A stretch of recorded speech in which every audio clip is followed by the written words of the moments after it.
రక్షమాం పుండరీకాక్ష భవాబ్ధౌ పతితం సదా అపరాధశతం చైవ సహస్రమయుతం తథా. అత్యంత పవిత్రమైనటువంటి ఈ మాఘమాసంలో శుభోదయ వేళలో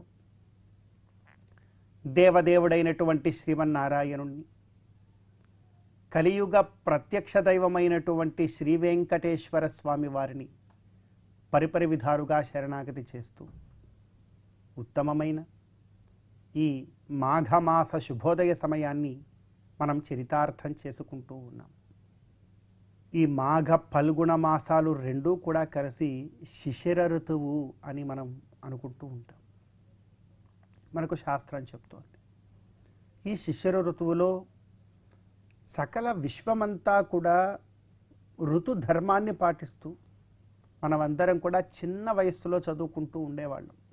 వసంత ఋతువు చెట్లు చిగురించును, అలా శిశిర ఋతువు చెట్లు తన యొక్క పత్రములను కోల్పోవును, ఇలా చిన్న వయస్సులో చెప్పేవారు. అలా శిశిర ఋతువులో ప్రతి ఒక్క వృక్షము కూడా తన పత్రములను కోల్పోతుంది, అంటే ఆకులు రాలిపోతూ ఉంటాయి. శిశిర ఋతువు చివరికి వచ్చేసరికి ఫల్గుణ మాసం వచ్చేసరికి మోడుగా కనిపిస్తాయి చెట్లన్నీ కూడా, వేడి పెరిగిపోతూ ఉంటుంది. మళ్ళీ వసంతకాలం రాగానే ఎంతో గొప్పగా ఒక నూతన ఉత్తేజంతో మనకు ప్రకృతి అంతా కూడా కనపడుతుంది. ఇది ఋతుధర్మం మనకు చాలా జాగ్రత్తగా ఉంటుంది కదా.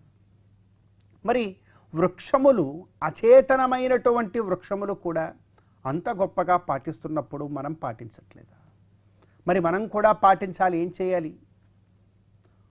పూర్వ జన్మలలో పూర్వ కర్మాను రూపంలో ఈ జన్మలో కానీ ఏదైనా తప్పులు తెలియక ఏదైనా చేసి ఉంటే ఆ పూర్వ కర్మ వాసనలను నుండి మనందరం కూడా బయటికి రావాలి. వాటన్నింటినీ కూడా విడిచిపెట్టేయాలి.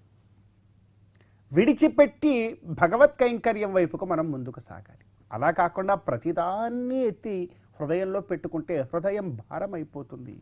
భగవంతుడి దగ్గరికి హృదయం వెళ్ళదు. అందరం మనం చేసే జీవితాల్లో పెద్ద తప్పు ఏంటంటే వాళ్ళు అలా అన్నారు, వీళ్ళు ఇలా అన్నారు, వాళ్ళేదో చేశారు, వీళ్ళేదో చేశారు, అన్నీ కావాలి.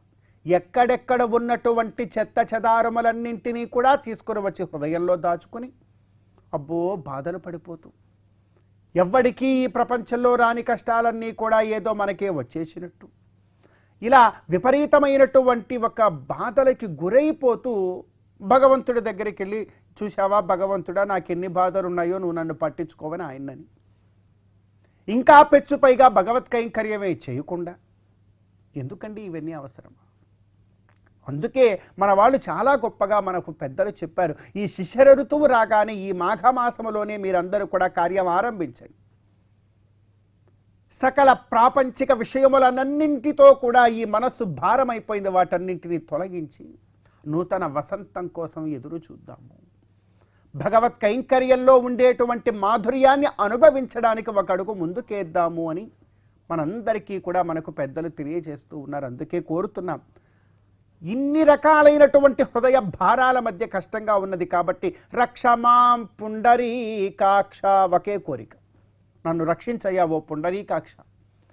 పుండరీకముల వంటి పద్మముల వంటి కన్నులు కలిగినటువంటి ఓ గోవిందా, ఆ కన్నులతో మమ్మల్ని చక్కగా వీక్షించి మమ్మల్ని రక్షించవయ్యా. రక్షమాం పుండరీకాక్ష భవాబ్దౌ పతితం సదా. మేమందరం కూడా సదా ఎల్లప్పుడూ ఈ సంసార సాగరంలో ఈత లేక కొట్టుమిట్టాడుతూ కష్టాలు అనుభవిస్తూ ఉన్నాం, మమ్మల్ని రక్షించయ్యా.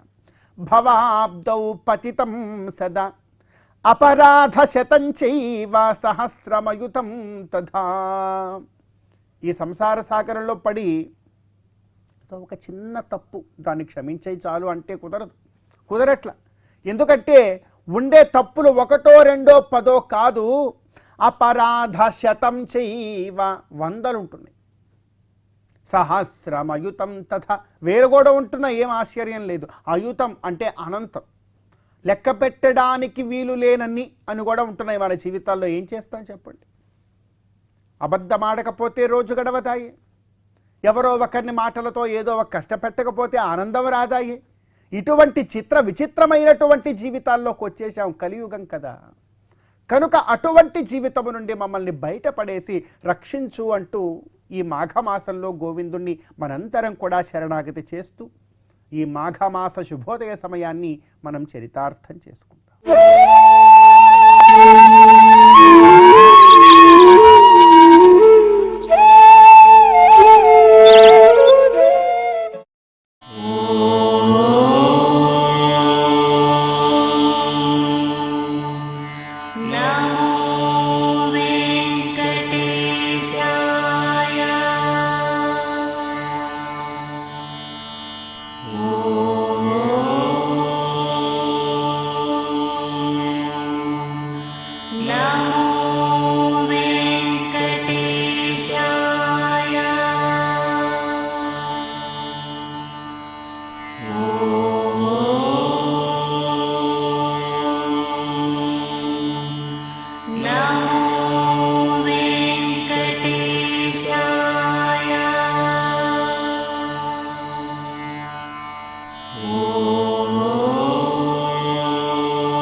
Oh